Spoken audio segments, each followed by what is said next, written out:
अस्सलाम वालेकुम। आप देख रहे हैं स्कूल ऑफ सेल्स। मेरा नाम सलमान है और मुझे सेल्स के शोबे से वाबस्ता हुए तकरीबन 12 साल से ज़्यादा सा हो चुका है। आज हमारी वीडियो का जो है वो टॉपिक है सेल्स के करियर को क्यों चूज़ किया जाए। इस टॉपिक को मैंने 8 पॉइंट्स के अंदर डिवाइड किया है, जिसमें सबसे पहला जो है वो हाई पे है। सेल्स के शोबे के अंदर कंपैरेटिवली बाकी जो शोबे हैं उनके हिसाब से सैलरीज़ को अगर देखा जाए तो बहुत ज़्यादा सैलरीज़ हैं इस शोबे के अंदर। अगर हम किसी की जॉब ऑफरिंग के हवाले से देखें तो उसमें तो आपको सेल्स जो है वो उसकी जो सैलरीज़ हैं वो नॉर्मल ही फील होंगी, उसमें कुछ ज़्यादा नहीं होंगी। लेकिन जो सेल्स वालों की जो सैलरीज होती हैं उनमें दो पार्ट्स होते हैं, एक बेसिक सैलरी और एक्सपेंसेस वगैरह, और दूसरे इंसेंटिव्स और कमीशंस वगैरह जो है वो होते हैं। उनमें जो इंसेंटिव्स और कमीशंस हैं उसमें क्वार्टरली बेसिस पे, मंथली बेसिस पे टारगेट्स ही होते हैं, उनको अचीव किया जाता है। उन अचीवमेंट के ऊपर जो है वो एक रिवार्ड मखसूस होता है, वो मिल रहा होता है। कुछ कंपनीज ऐसे हैं जो सेल्स के ऊपर जो है वो सर्टेन कमीशन जो है वो फिक्स कर देती हैं, उस कमीशन के हिसाब से जो है वो उनकी वो सैलरी के अंदर इंक्लूड हो रही होती हैं चीज़ें। तो इस इन चीज़ों को अगर मिला के देखा जाए और कंपैरेटिवली बाकी जो शोबे हैं उनके हिसाब से देखा जाए तो ये जो है हाईएस्ट पेड जो है वो शोबा कह जो है उसे हम कह सकते हैं। दूसरा इसमें पॉइंट है क्लियर करियर पाथ। अच्छा, क्लियर करियर पाथ इस तरह है कि आप जो है वो एंट्री लेवल से स्टार्ट करते हैं, उसके बाद मिड रेंज में आ जाते हैं, फिर सो ऑन इस तरह मैनेजरियल लेवल तक आगे ऊपर आप चले जाते हैं। तो ये एक मुकम्मल जो है वो एक क्लियर चीज़ है कि आप जो है वो इस तरह आएंगे तो आगे जो है वो यहाँ से आप स्टार्ट कर रहे हैं तो आप ऊपर जो है वो ग्रो करते जाते हैं। इसमें दो तीन चीज़ें इंक्लूड हो जाती हैं। आपकी जो है वो एजुकेशन, अगर एंट्री लेवल पे ग्रेजुएशन थी या अंडर ग्रेजुएट थे आप, तो आपने साथ साथ अपनी स्टडी को कंटिन्यू कर लिया और साथ जो है वो आपकी स्किल्स जो हैं वो इतनी ज़्यादा इन्हेंस हो गई हैं तो आप जो है वो आगे ग्रो करते जाते हैं। तो या दूसरी बात ये है कि अगर आप जो है वो एजुकेशन कंप्लीट करके इस शोबे के अंदर आए हैं तो आगे जो है वो आप अपने स्किल्स को इन्हेंस करते जाते हैं, तो आपको जो है वो एक अच्छा कैरियर जो है वो आपका इसमें बन जाता है। तीसरा पॉइंट है पर्सनल ग्रोथ। पर्सनल ग्रोथ इसमें किस तरह है, सेल्स के अंदर जब भी आप मार्केट में निकल रहे हैं या आप अपने कस्टमर से मिल रहे हैं तो आपको डे बाय डे जो है वो कोई ना कोई डेली बेसिस पे या आपको जो है वो नए कस्टमर से आप मिलने जा रहे होते हैं तो आपकी जो है वो नए लोगों से मुलाकात हो रही होती है। उसके अंदर नए लोगों से मिलने का मतलब ये है कि आपकी जो है वो रिलेशनशिप बिल्ड हो रहे हैं, आपकी प्रॉब्लम सॉल्विंग की जो स्किल है वो इन्हेंस हो रही है।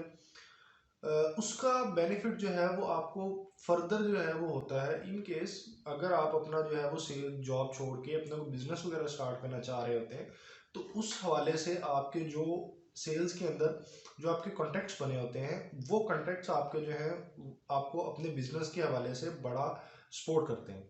चौथे नंबर पे है जी always in demand. Always in demand कैसे है जी? दुनिया में कोई भी चीज़ ऐसी है जो रेवेन्यू जनरेट जिस चीज़ से हम करेंगे उसमें कहीं ना कहीं आपको सेल्स जो है वो नज़र आ ही जाएगी। यानी अगर इवन रिसेशन भी चल रहा होगा ना तो आपको सेल्स की जॉब तो मिल ही जाएंगी।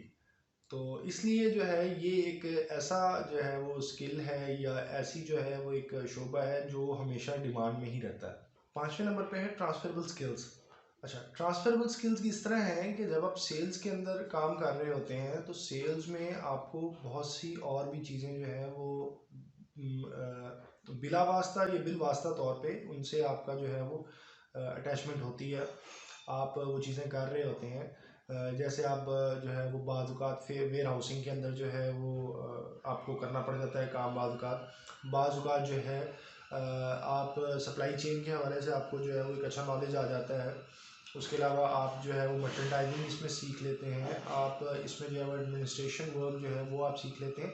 तो इन इन चीज़ों को सीखने का आपको बाकी किसी और अगर आप फील्ड में आपको सेल्स का शुबा समझ में नहीं आता, आप समझ में आपको ऐसा लगता है कि आप सेल्स में ग्रो नहीं कर पा रहे, तो आप अगर किसी और फील्ड को चूज़ करना चाहेंगे तो वो उसमें आपकी जो सेल्स के अंदर आपने जो स्किल्स सीखी हुई हैं वो आपको आगे जो है वो बेनिफिट देती है। अच्छा, सिक्स नंबर पे जो है आगे आ जाता है जॉब सिक्योरिटी का। जॉब सिक्योरिटी, सेल्स एक ऐसी फील्ड है जिसके अंदर जॉब सिक्योरिटी जो है वो सबसे ज़्यादा है। अगर रिसेशन भी कहीं पे चल रहा है तो उसके अंदर भी सेल्स वाले जो हैं उनके ऊपर रिसेशन का जो असर है वो बड़ा कम पड़ता है।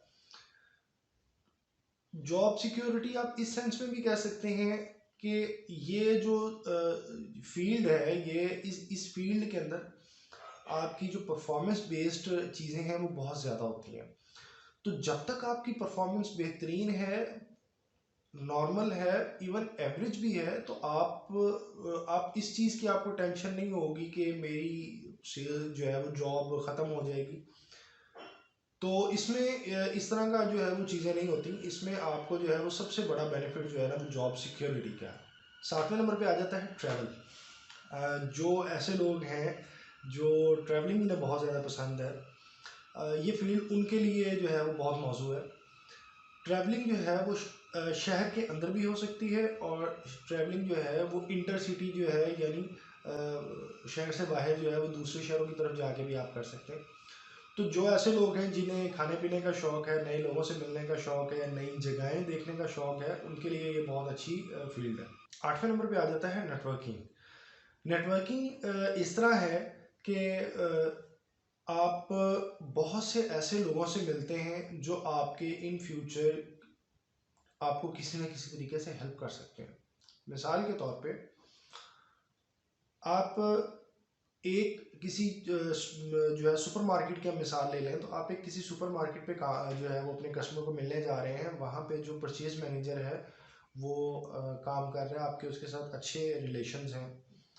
तो इन फ्यूचर अगर वही परचेज मैनेजर किसी और सुपर मार्केट में चला जाता है, तो वहाँ पे आपके चूँकि उस परचेज मैनेजर से अच्छे जो है वो ताल्लुकात थे, तो नई जगह पे जाने के बाद भी उस कस्टमर के साथ उस परचेज मैनेजर की वजह से एक आपके अच्छे रिलेशंस बिल्ड हो जाएंगे, जिससे आप जो है वो अपने टारगेट्स को अचीव कर सकेंगे, आप अपनी सेल्स वहाँ पर जनरेट कर सकेंगे। तो इस हवाले से नेटवर्किंग इसमें होती है, और नेटवर्किंग का आपको पर्सनल लाइफ के अंदर भी बहुत सारे बेनिफिट्स मिल सकते हैं। लें जी, ये तो थी आज की वीडियो। उम्मीद करता हूँ आपको वीडियो पसंद आई होगी। आपको इस टॉपिक के हवाले से कोई चीज़ पूछनी हो तो आप कमेंट सेक्शन के अंदर मुझे बता सकते हैं। इसके अलावा आप मुझे ज़रूर बताइएगा आपको मेरी जो है वो वीडियोज़ कैसी लग रही हैं। Thank you. अल्लाह हाफिज़।